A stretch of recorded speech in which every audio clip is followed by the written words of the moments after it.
It's 5 o'clock in Pirate Country, and it's time to get pumped up with the P-Man.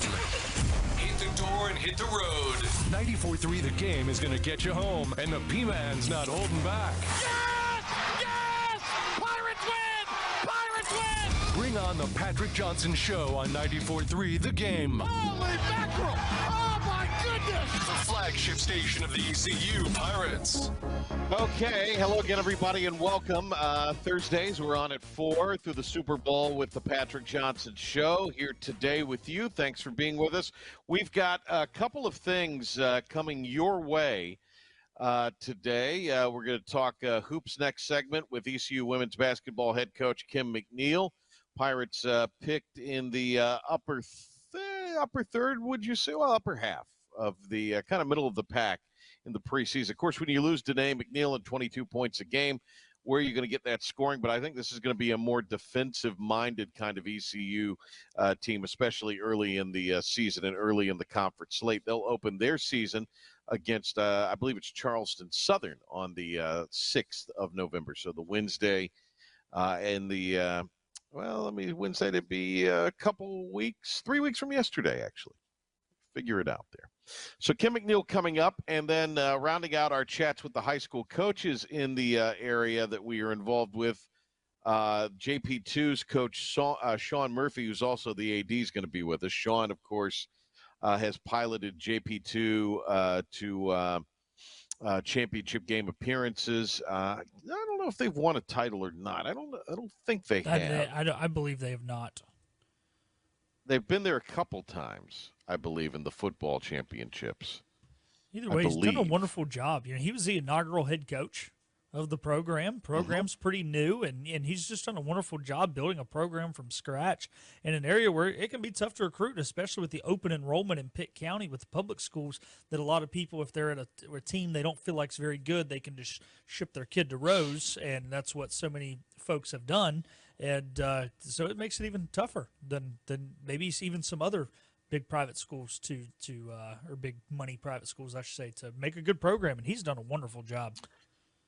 He has. I'm looking now, 11-2 the year that they lost to Parrott. It was the year that it looked like they were going to win the whole thing, and they ended up losing to Parrott there on the weekend before Thanksgiving in the championships. And then the year before that, which would have been the 21 season, they lost in what would have been the second round to Cary Christian. So yeah, they've made the championship game, I think, once at least.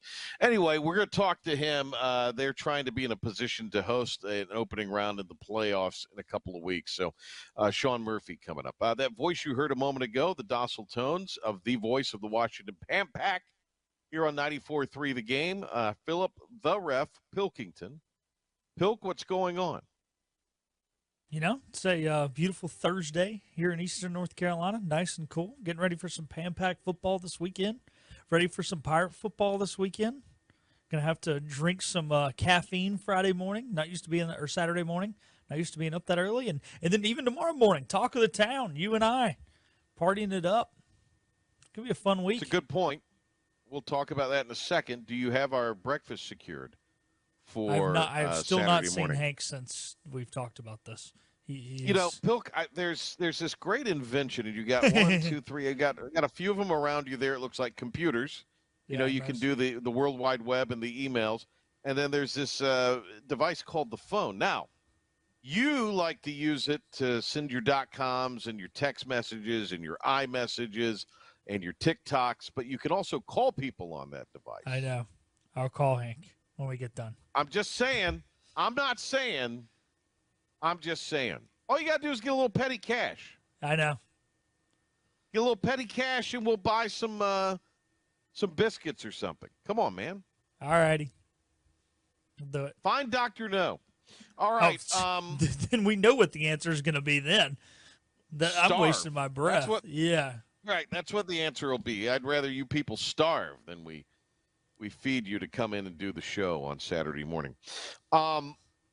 We have Saturday morning at 9 a.m. It'll be our Anson Belt and Buckle Pirate Game Day Countdown presented by Orthopedics East. Yours truly, along with the ref, Philip Pilkington, and also Joe Sampson, a.k.a. Joey Football. Speaking of which, tomorrow is a Joey Football Friday. So Joey Football will be with us from on the Fridays here on out starting this week. And Coach Logan will be with us tomorrow. That's also happening this week. So that is the lineup. Tomorrow, as Pilk mentioned, we're going to be on Talk of the Town. Pilk will be anchoring sports and being the second mic. I'll be on. Major Mike Lyons, Army grad, military analyst. We're going to talk to him. And my guy, Rich Barris. We're going to talk to him. Barris, we're getting a West Point grad on this week of all weeks. Yeah. Well, we're going to talk international affairs. And we're gonna talk a little football and maybe talk a little smack. Okay, I'm okay with that. All right. Still wish we'd be getting like an Air Force grad on or something. Army's a rival now.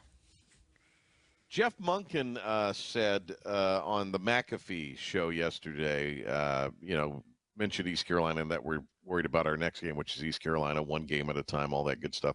But I guess McAfee asked him about Navy, and he said, "Oh, they still play football there." So a little smack talk from Jeff Munkin. Now, that's they an have undefeated defeated team he's Navy. About. Well, that's what I was going to say. Even though they've defeated Navy in that game the last few years, Munkin and company, that's another team that's also like Army, ranked at the top 25.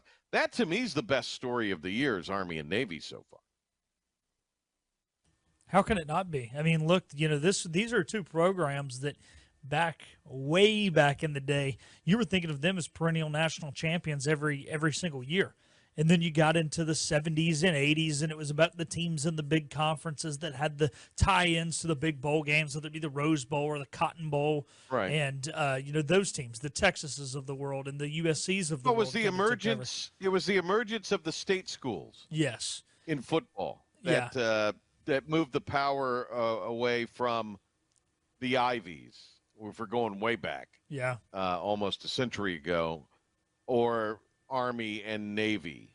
Yeah, it was really Notre Dame was the only one that could kind of withstand the test of time, truthfully, that has never really floundered. And now, even with the NIL and the portal and all the things that they cannot partake in that give so many other schools an advantage, it's just that much more impressive than this would have even been, 6, 8, 10 years ago.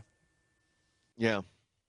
Pretty impressive what they are doing. Pirates will try to knock Army off, who've won 10 games in a row overall dating back to last year. They will try to knock them off of from the perch of the unbeatens.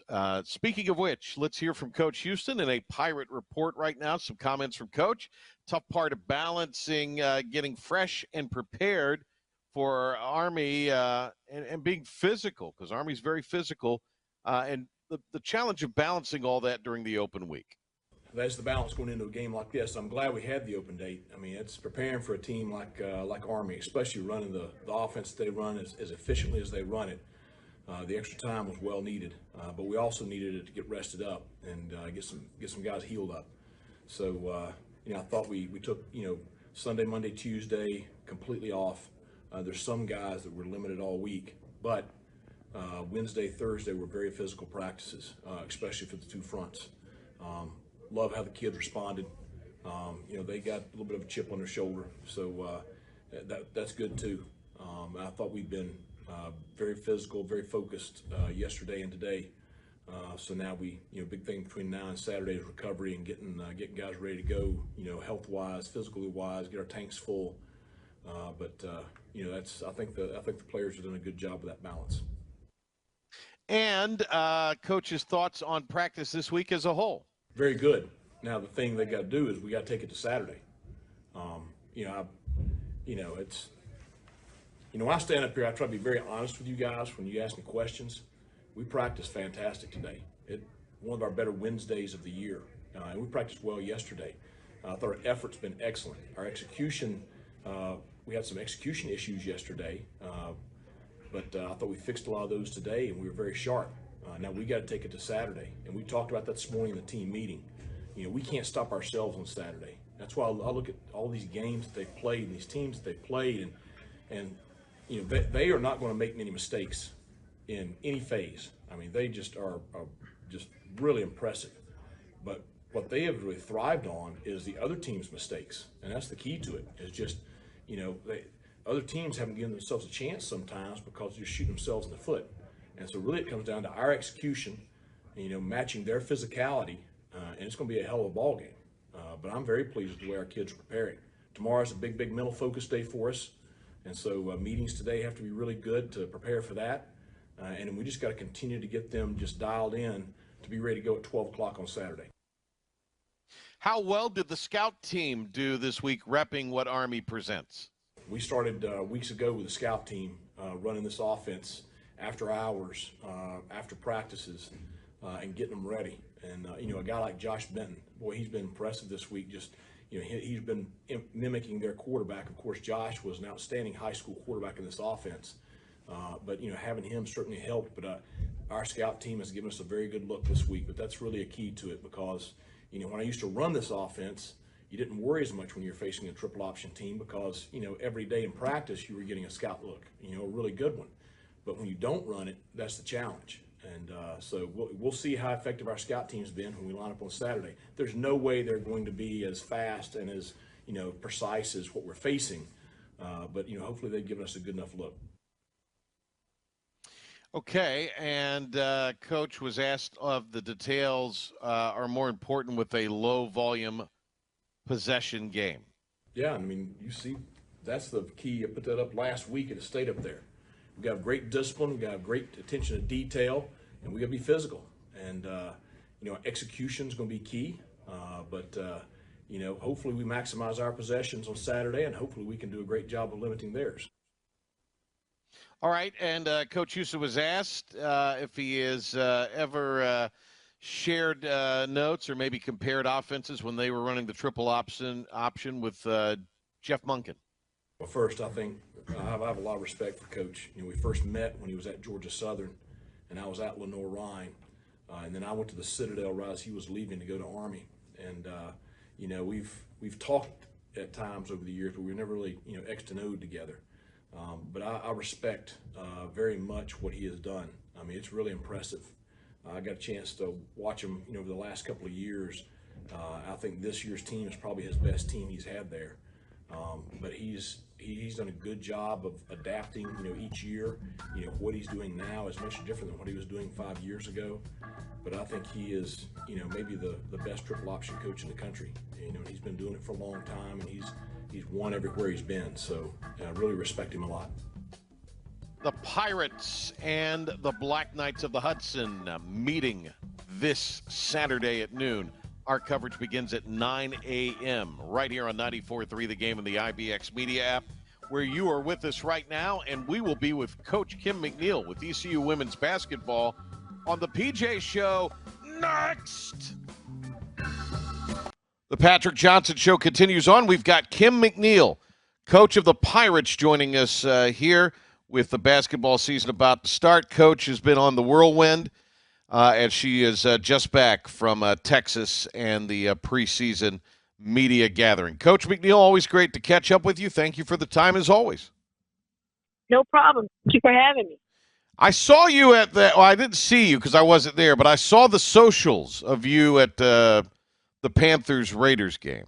I don't know if I'm telling tales out from school, but the Raiders are your club, so that's – They are. I have been, I guess, you say Las Vegas Raider fan now, ever since I was a little girl. So everybody always gives me a hard time and tells me my team is trash, whatever. But I'm loyal. So I'm going to stick with them. Well, it was cool to see you there. I know you would have rather they had won, but that was the one time the Panthers actually played pretty well. So that's. But I knew that was going to happen. They made a quarterback change. They played the game of their life, and I don't think they've won since.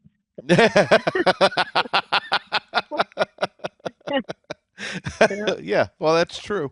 That is true. It's great to have Coach McNeill with us here. So, Coach, let's just get your thoughts as you go into the season, what you're anticipating, and, what you're sort of feeling like, this team is doing as far as, where it is right now and where it needs to be for the opening day on the 6th. Yeah, Patrick, I am.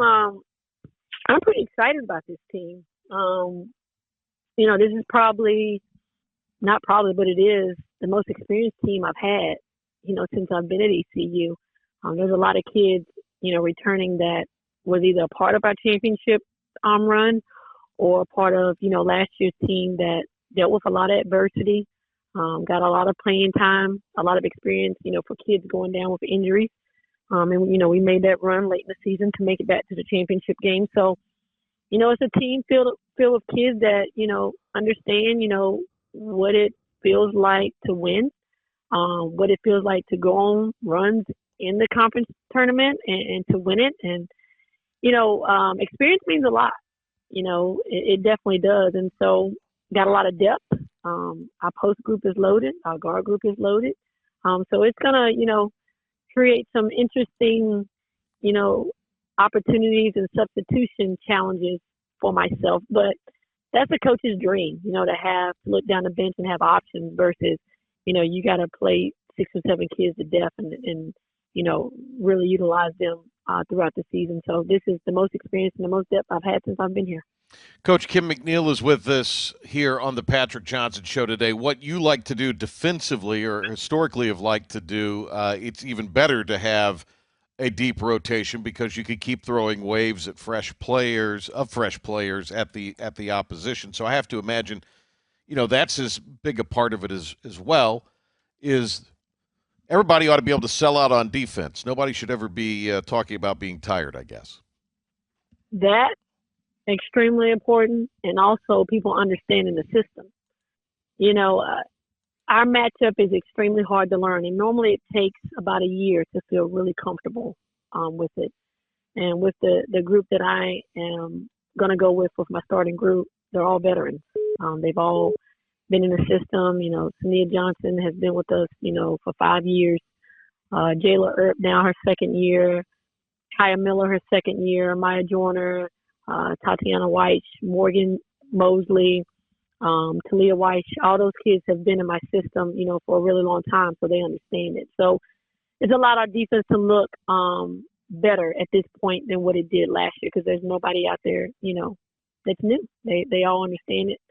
And so it's been fun to practice. This summer, was a little bit of a struggle, but ever since we came back in August, we've been able to string together a lot of good practices in a row. And that's been kind of the theme is consistency, being able to have a consistent approach, a consistent mentality when we walk into practice every day. And I've been pretty happy with that. Coach Kim McNeill is joining us here on the Patrick Johnson Show today, and the Pirates will open the season November 6th. It's a Wednesday against Charleston Southern. They'll open at home at Williams Arena Minges Coliseum that night. You referenced Mai Joyner, the Farmville native, her junior year. It seems like Mai in some ways has been around forever, and it seems like she's been around just for the blink of an eye in some ways. Preseason, second team conference selection, and I know a big part of the life of Mai as a Pirate has been not so much the ability. We all know she has great ability, and she has grown her game, but it's just, more of the mental aspect of things, more of the maturity aspect of things. Do you feel like Mai has made some strides in that department? Yeah, I think there's a lot of things that go into that. I think some people think, oh, it's great to stay at home and play for your home school, be 15 minutes away and, have, the community come out and support you. But it's also a lot of pressure too. As you said, Mama's been around for a while, really helped the Farmville program do great things. And everybody was extremely excited to see, what she was going to do at the college level. And that can be extremely stressful, having the pressure of being a hometown hero, putting your home school on your back. And, I think that's been hard for her. She doesn't like to, she wants to be perfect, and sometimes when things don't go her way, she gets upset, she gets down on herself, she gets extremely frustrated. So it's been, just trying to teach her, how to manage those frustrations and not be so emotional and understand that you're not going to be perfect. You're not perfect. I'm not asking you to be perfect. I just want you to play hard and have a good attitude. And so, that has been, things that we've worked on, throughout the last 3 years, because obviously we all know she's a talent. I still don't think she's really shown people how good she can be. But I think that the biggest thing that's going to allow her to get to that point, is the mental aspect of it, is, the emotional aspect of it. Coach Kim, you have Sanaya Johnson back. How much does that help things? Having Tania back is, I can't even explain it. It's like having another coach out there on the floor. Tania's been with me pretty much my whole career. I've been here 6 years. She's going on her 5th year. So she knows me. She knows the defense. She knows the system. She knows my expectations on the court, off the court. She's an unbelievable ambassador, not only for my program, but, for East Carolina University. She's someone that every Pirate should be extremely proud of. But it's great seeing her out there. I've got to be careful with the way I utilize her, here this preseason, doing non-conference play. I don't want to burn her out. She's healthy, but she's not completely healthy. Mm-hmm. So I want to make sure she's good to go when conference play comes around. So, right now I'm going to start her at the point guard position. And so I've got 2, new point guards that, I need to figure it out and step in quickly, because I need them to play some good minutes. I don't want to be looking down at that stat sheet. And Tania's played 35, 34 minutes a game. I need her to be in 20s, so I can keep her healthy. Coach, who are some of the other guards that you need to step up in that role? I'm really looking forward to see what Kaya Miller's going to do. Kaya came along right there at the end of the season, probably the last 4 or 5 games, and played. She probably averaged double figures for us. Mm-hmm. So she's had a really good off season. She's matured. A year of college basketball underneath her belt, I think, has really, really helped her. Just understanding, the pace, the speed, and so she's had a really good off season. Jayla Earp, having her back out there has been great. Jayla is probably one of our best guard scorers. It's just getting her to slow down and, not trying to go so fast. And then coming off the bench, Bobby Smith played really significant minutes for us last year. Bobby, starting her junior year, I think has played every position for us except for the center. Right, yeah. Her freshman year had to play some 4 and some guard. Last year as a sophomore, had to play the point guard for us. And I think that has benefited her tremendously. And I wish I had more kids that would just accept whatever role the head coach gives you. And some kids, they come in, I want to be this and I want to be that. But at the end of the day, it's about accepting your role and doing whatever the coach asks you to do to get on the court. That's been Bobby Smith, and that's why she's been on the floor all her 2 years, going on her 3rd year, is because she's been willing to do whatever I've asked her to do. So if you had a group of 15 kids out there that had a Bobby Smith type of attitude, it would definitely make my life a lot easier. And then obviously my 2 point guards, they've got to, be steady for me, run the team, score when needed, be vocal. But those are the guys that, have got to be good for us this year. Coach, Micah Dennis was one of those that had her season come to an end prematurely last year as well. The NCAA didn't grant her another year of eligibility, but she's still involved with the program. She is. NCAA, they are who they are, but, it was very unfortunate that, we always say the student-athlete experience. That's what it's all about. And Micah Dennis was with us. Unbelievable kid, unbelievable in the classroom, carried over 3.6 here, got her finished her undergrad and got her master's in her 2 years that she was here. And the kid played 4 minutes more than what the rule states. It just sucks for a kid like that. Your model player, your model student athlete, and, we can't, give her year back. And then they took forever to tell her that she didn't get her year back, and she had graduated and was back at home in Canada by the time they told her, which was mid-May. So, wow. I'd already had in the back of my mind that, if they didn't give her year back, I was going to have her on my staff some way, shape, or form. Obviously she's international, and that's, a totally different animal when you're dealing with, international employees. So Micah is back on the staff. She's going to get a second master's. And I'm all about taking care of my kids, taking care of, Pirates. And Micah was really good for this program, for this university. So I'm going to be really good to her. The other thing, and we discussed this a little bit last year when we had you in this forum and also on the Network Coaches Show forum, and I don't think this gets enough play, and it should get enough play, but the amount of players on your team that achieve a GPA that's pretty high. I mean, practically everybody on the roster performs in the classroom, and I don't think you and your program get enough credit for that. No, as of right now, everybody on my team has a 3.0 or better.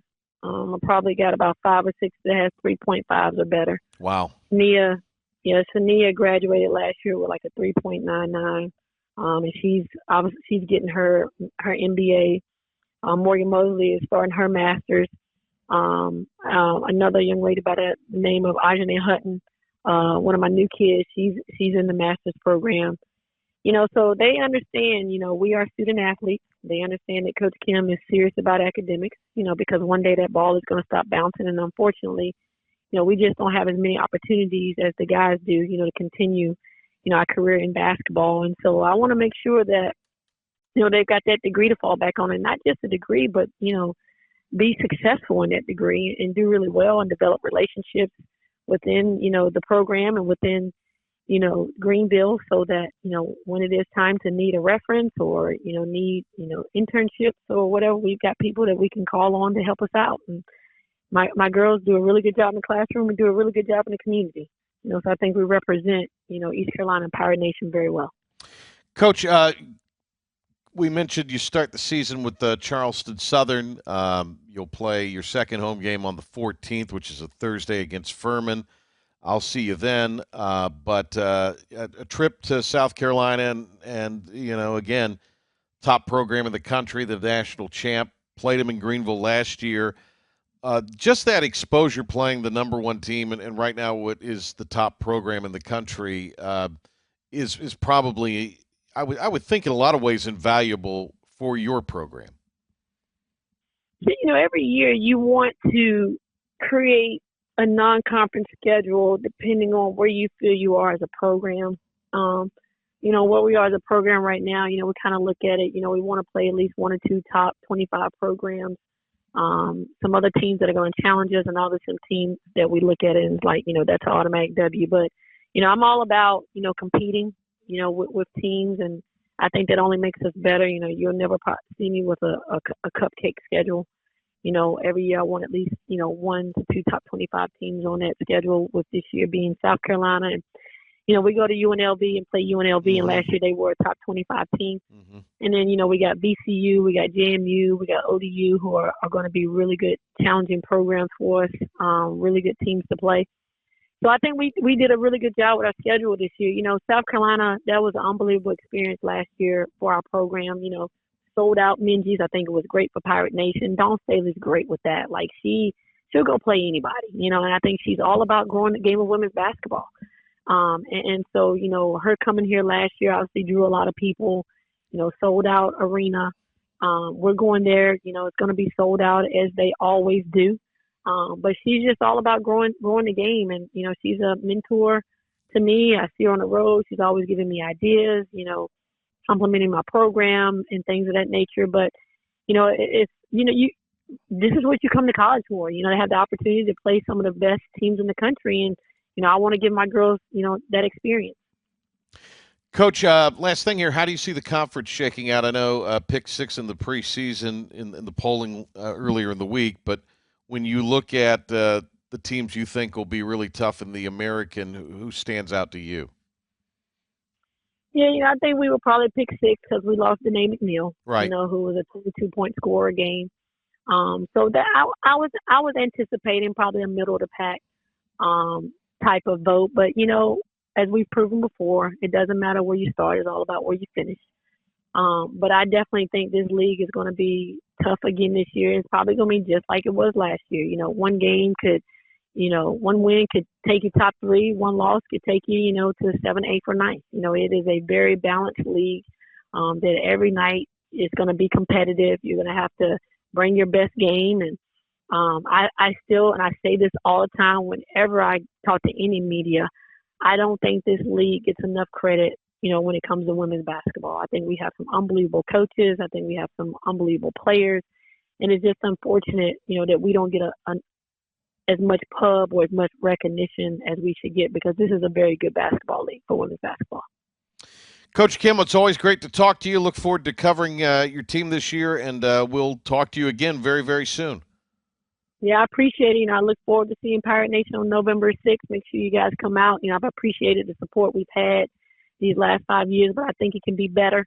I think we can come out and support our program. Even my goal is to average, 2,000 people a night. That's my ultimate goal, and I think we can do it.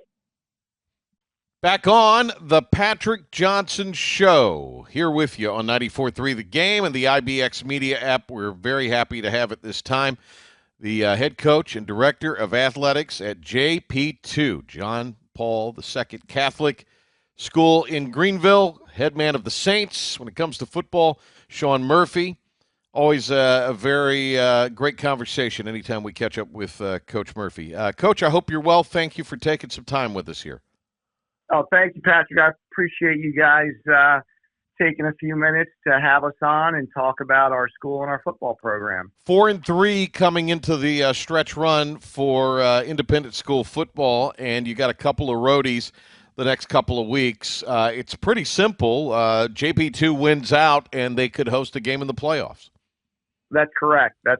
We've kind of crazy. We started off we were kind of dinged up a little bit to start the season. I'll be honest with you. It kind of carried over throughout these last couple of games, and we've been a little shorthanded, but we're still in a position to get to the playoffs. And if we can find a way to win these next two, we'll be in a pretty good position to host a first-round game or quarterfinal game. So, we're starting to get a few guys back, and, you want to start getting healthy at this time of the year. Berean Baptist is the opponent tomorrow night down in Fayetteville, and then Liberty Christian on the road to close things out. Yes. Then hopefully if you're JP2, you'll have a chance to be back at home on the first in the postseason. So that's what the mission is. You talk about guys getting back healthy. What are you thinking as far as who could maybe return for you this week when you play at Berean? Well, you know what? We've got our left guard is coming back. His name is Ben Stossel. Ben was out with a shoulder injury. He sustained it 3 weeks ago.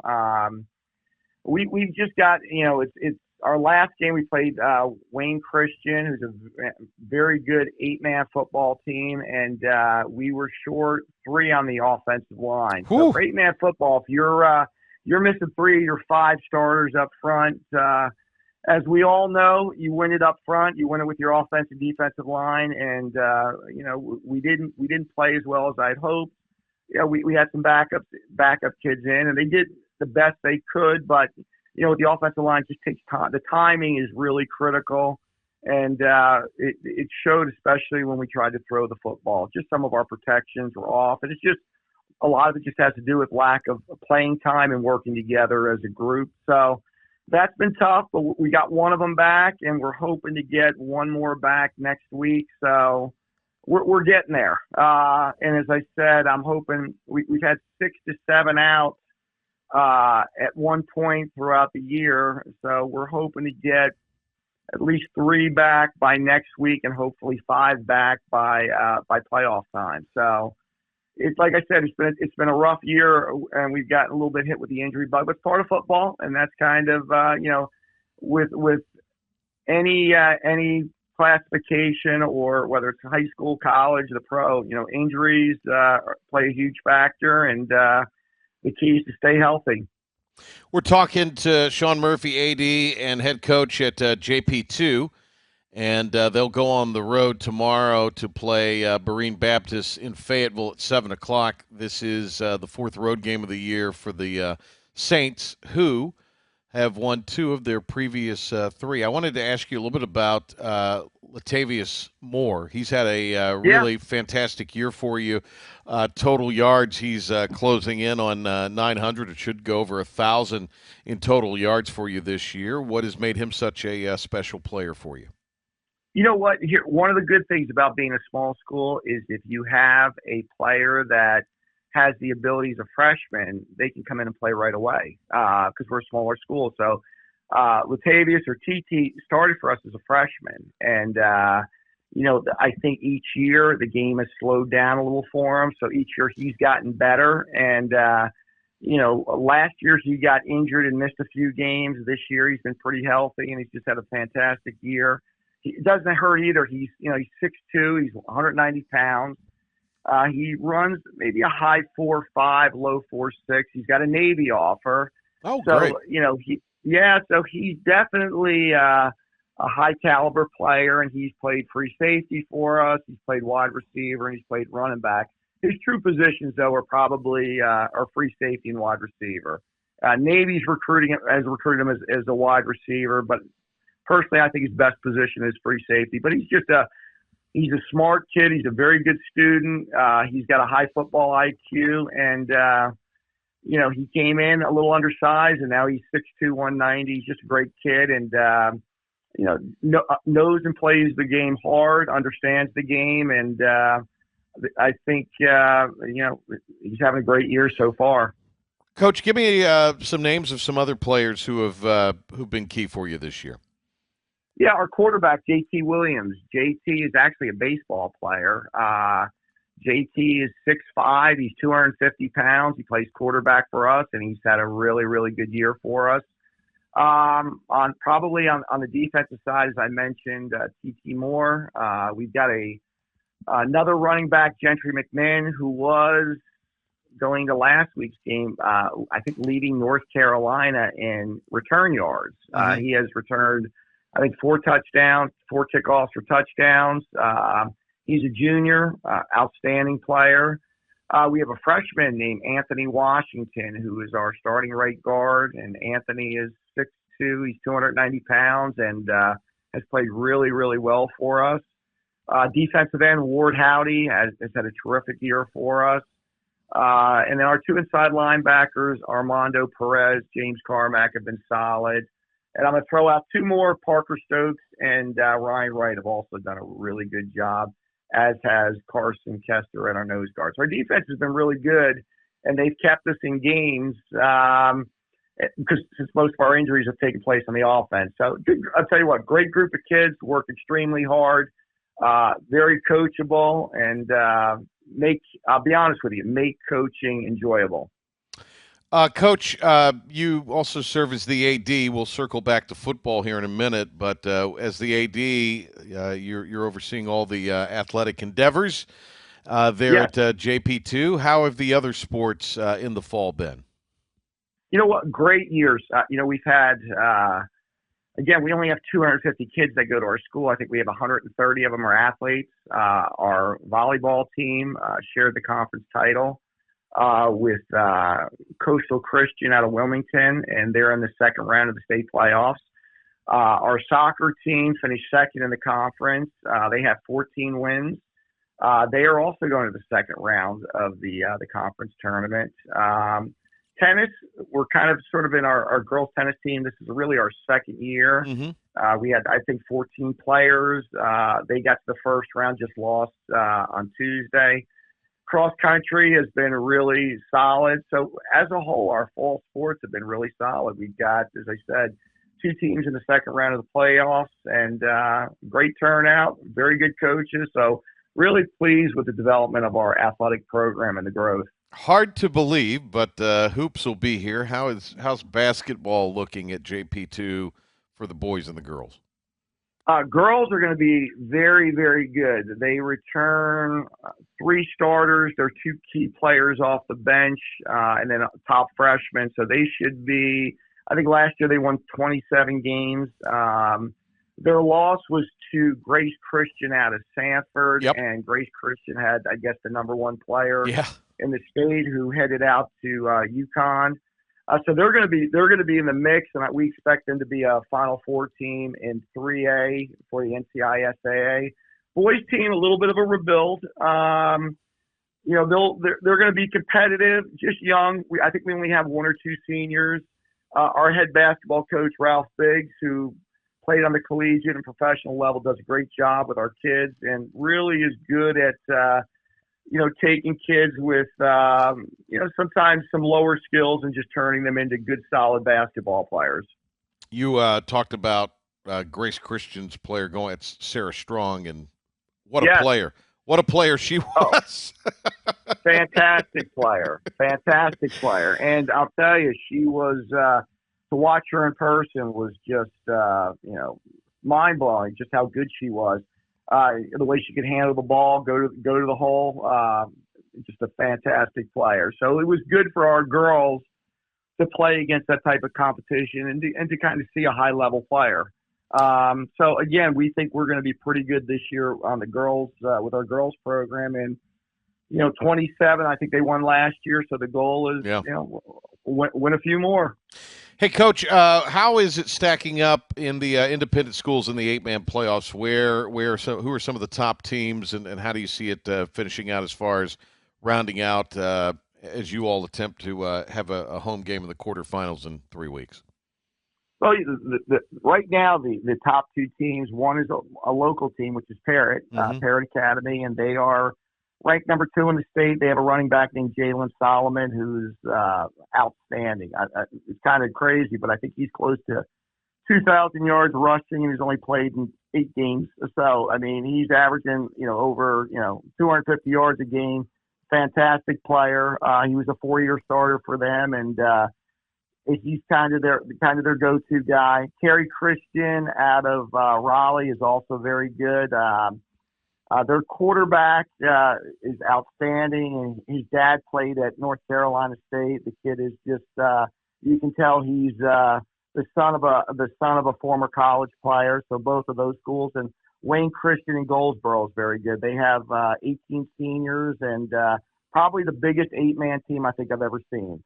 Several kids over 300 pounds, and they have some good ball players. So those would probably be the 3 that kind of stand out, and those will be the 3 that we're going to have to beat if we want to get to win a state championship. So it's going to be a big challenge for our kids, but you know what? That's why you play the game, and I think our kids are looking forward to that challenge. The Saints are getting healthy, 4-3. They'll play at Berean Baptist Academy tomorrow in Fayetteville, and then at Liberty Christian Academy to wrap up the regular season before the playoffs begin. Coach, best of luck. Always great to catch up with you. Thanks, Patrick. I appreciate it, and just giving us a chance to talk about our school and our program. So thanks again. Really appreciate it.